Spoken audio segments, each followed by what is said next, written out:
होने को आया है, लेकिन बारिश की गति भी नहीं बदली है। बस भगवान आप हम पर रहम करें। बहू, जब इतनी बारिश बरसती है तो मेरा दिल तो घबराने लगता है। एक काम करो, घर का सारा अनाज किसी ऊंची जगह पर रख दो। कल किसने देखा है, अगर कोई नदी वगैरह फालतू भर गई तो सारे गांव में सैलाब आ जाएगा। हेमा की बात सुनकर उसकी दोनों गरीब बहुओं ने सारा अनाज एक लोहे के डिब्बे में भरा और उसे अपने घर की सबसे ऊंची जगह में रख दिया। वहीं दूसरी तरफ हेमा की 3 अमीर बहुएं भी थीं। उन्होंने अपनी देवरानियों के इस काम में कोई मदद नहीं करवाई और जब उन्होंने सामान भर दिया तब सानवी जाकर कियारा से बोली, अनाज कहाँ छिपाया है? सानवी, मैंने अनाज को छिपाया नहीं है, सुरक्षित करके रखा है। हाँ हाँ, जो भी है, मुझे जल्दी से अनाज का डिब्बा दो, मेरा इस बारिश में पकौड़े खाने का मन हो रहा है। सानवी, यहाँ बारिश को देख देख कर रूह सूखती जा रही है और तुम्हारा ऐसे में पकौड़े खाने का मन कर रहा है। हे भगवान, आपकी परेशानी क्या है? बारिश ही तो है, कौन सा गांव में बाढ़ आ गई है? तुम जैसे लोग ना कभी भगवान का शुक्र अदा नहीं कर सकते हो।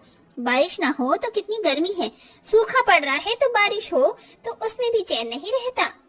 सानवी खूब कियारा को सुना रही थी कि तभी पीछे से हेमा आई। क्या हुआ, क्यों तुम मिटर मिटर कर रही हो? देख बहू, मौसम बहुत खराब है, इसीलिए मैंने ही कियारा को बोलकर अनाज ऊपर रखवा दिया था। अब जब तक बारिश नहीं रुकती वो डब्बा ऊपर से नहीं उतरेगा। इतने घर में जो थोड़ा बहुत खाना पड़ा हुआ है उसे ही खा लो।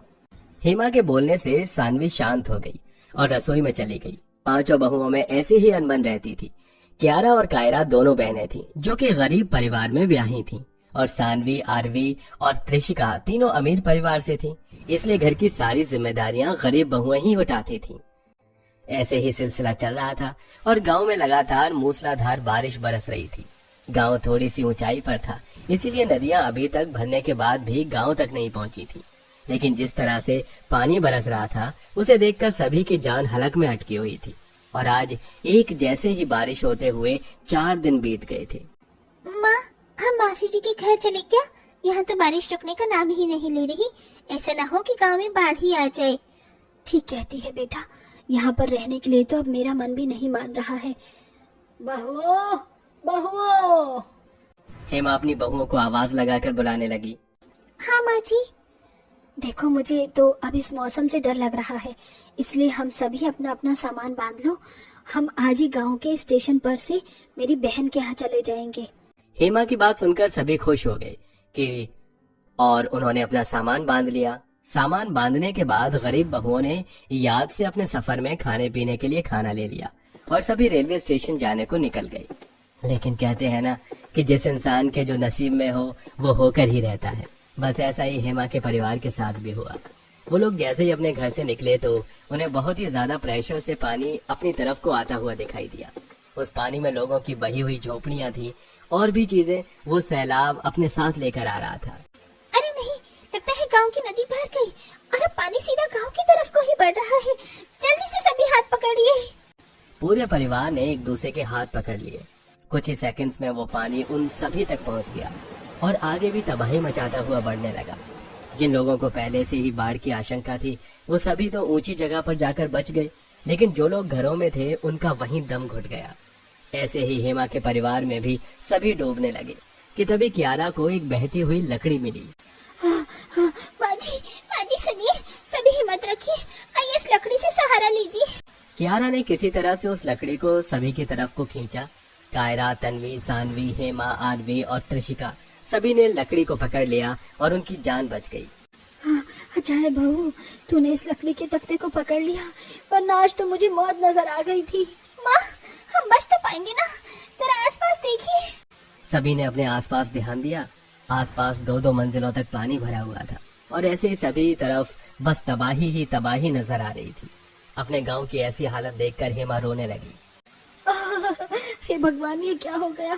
हमारा हंसता खेलता पूरा गांव बर्बाद हो गया। चुप हो जाइए माँ जी, सब कुछ सही हो जाएगा। बहुएं अपनी सास को संभालने लगी कि तभी तन्वी को अपने बाप का ध्यान आया। माँ, पापा कहाँ है? गिरीश जी कहाँ है? सभी के चेहरों का रंग और भी ज्यादा उतर गया क्योंकि गिरीश वहाँ नहीं था। बहू और बेटी ने गिरीश को काफी आवाजें भी लगाई, लेकिन उसने एक भी आवाज का जवाब नहीं दिया। हे भगवान, मेरे पति गिरीश जी आप कहाँ चले गए? गिरीश जी। गिरीश वहीं पानी में डूबकर मर चुका था। दोनों गरीब बहुएं भी बहुत ज्यादा रोईं, लेकिन अमीर बहुओं पर कुछ खास फर्क नहीं पड़ा। ऐसे ही उस लकड़ी के तख्ते को पकड़े पकड़े काफी देर हो गई थी। सभी थक चुके थे कि तभी सानवी को एक भूसे का छप्पर दिखाई दिया। वो पानी पर नाव की तरह तैर रहा था, लेकिन चालाक सानवी ने किसी को उसके बारे में नहीं बताया। जैसे वो छप्पर उसकी तरफ को आया, सानवी ने उसे पकड़ लिया और वो उसके ऊपर बैठ गई। उसने अपनी बहनों को भी उसके ऊपर बुला लिया।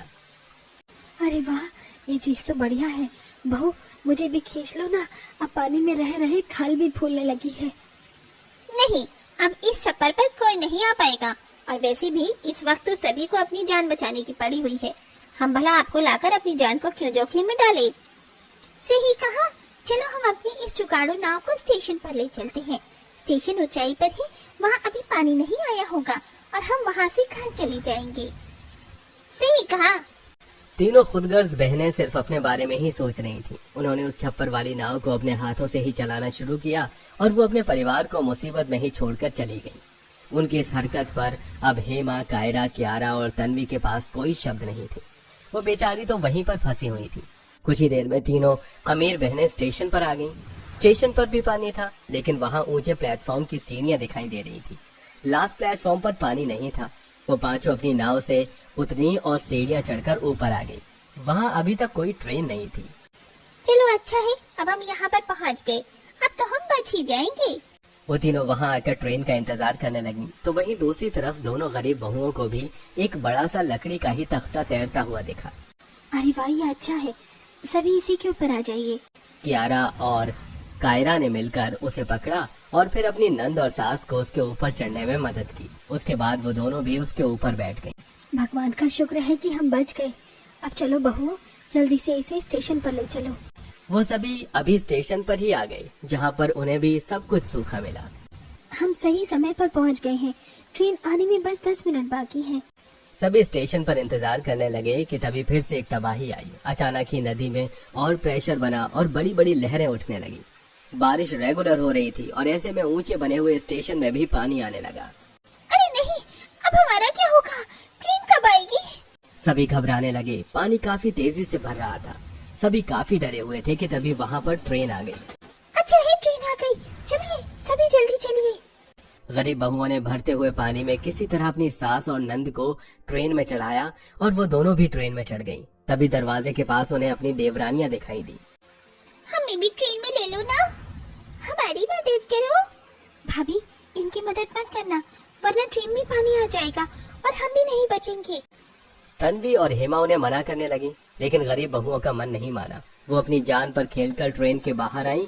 ट्रेन ऊंचाई पर थी, अभी वहाँ तक पानी नहीं आया था, लेकिन स्टेशन नीचे से काफी डूब चुका था। गरीब बहुओं ने अपनी देवरानियों के लिए अपना हाथ बढ़ाया। जल्दी से हमारा हाथ पकड़ाइए। ट्रेन धीरे धीरे चलने लगी, लेकिन तभी तीनों देवरानियां ऊपर आ गईं। अब पानी भी तेजी से ट्रेन की तरफ को आया, लेकिन उन सभी ने दरवाजा बंद कर दिया। तभी ट्रेन ने भी रफ्तार पकड़ ली और वो सभी सुरक्षित गांव से रवाना हो गई। ट्रेन में तीनों अमीर बहुएं कुछ बोलने लायक नहीं थी। उनकी नजरें शर्म की वजह से उठ भी नहीं रही थी, लेकिन उन्हें एहसास हो चुका था। कुछ ही घंटों में गांव में भी फोर्स भेज दी गई, जो बचे हुए लोगों को सुरक्षित जगह ले गई। अब अमीर बहुएं किसी को मुंह दिखाने लायक नहीं थी। जब उनके पतियों को उनके बारे में पता चला तो उन्होंने खूब डांटा। कुछ दिनों बाद बाढ़ का पानी उतर गया और सभी गांव आ गए और दोबारा एक अच्छे जीवन की तैयारी करने लगे।